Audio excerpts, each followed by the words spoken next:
तो मैंने आपको ये बताया था कि मैं बहुत दुखी हूँ, ये सब हो रहा है, मुझे छोड़ के चला गया, बट शायद मैंने आपको ये नहीं बताया कि वो गया क्यों। मुझे भी नहीं पता था, मुझे ऐसे पता था बट मैं बिलीव नहीं कर पा रही थी कि क्या ये भी रीज़न हो सकता है किसी के जाने का।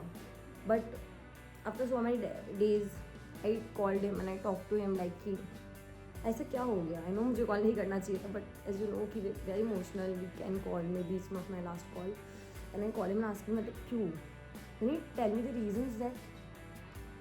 और उसके जो रीज़न सुनने के बाद मुझे ऐसा हो कि कुछ तो मजबूरी है उसकी भी रही होगी।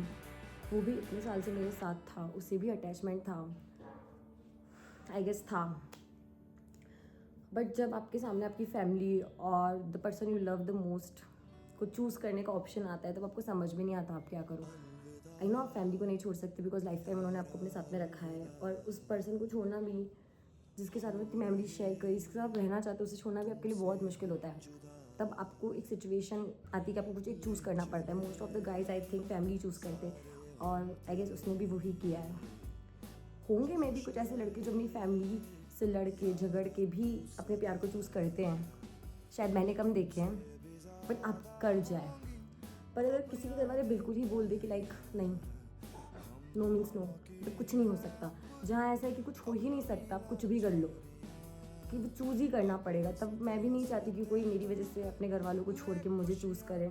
ऐसा तो मैं भी नहीं करना चाहती किसी के साथ। तो शायद मैंने ही खुद को समझा लिया है कि जो हुआ सो अच्छे के लिए हुआ। उसे हम अगर मैं भी शायद मैं वही करती जो उसने किया है, तो वो गलत नहीं है मेरे लिए। बट मुझे शायद बुरा मेरी सिचुएशन के लिए लग रहा है कि मुझे अब इससे बाहर निकलना पड़ेगा। अब जो हो गया सो हो गया, क्यों हुआ कैसे हुआ, जो था वो बहुत अच्छा था, बट अब मेरे सामने सिचुएशन है कि मैं इससे कैसे बाहर निकलूँ।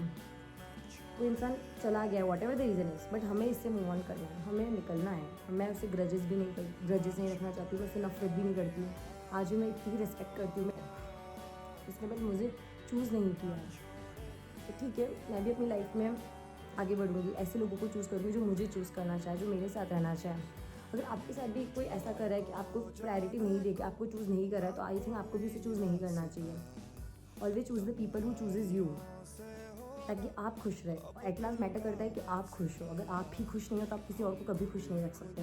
तो अगर आपकी लाइफ में भी ऐसी कोई सिचुएशन है तो प्लीज़ ऐसे लोगों के साथ हो जो आपकी वैल्यू करते हो, आपको चूज़ करें, ना कि एक ऐसे इंसान के पीछे भागो जो what ever the reason is, although is right wrong, but वो आपको चूज़ ना करें।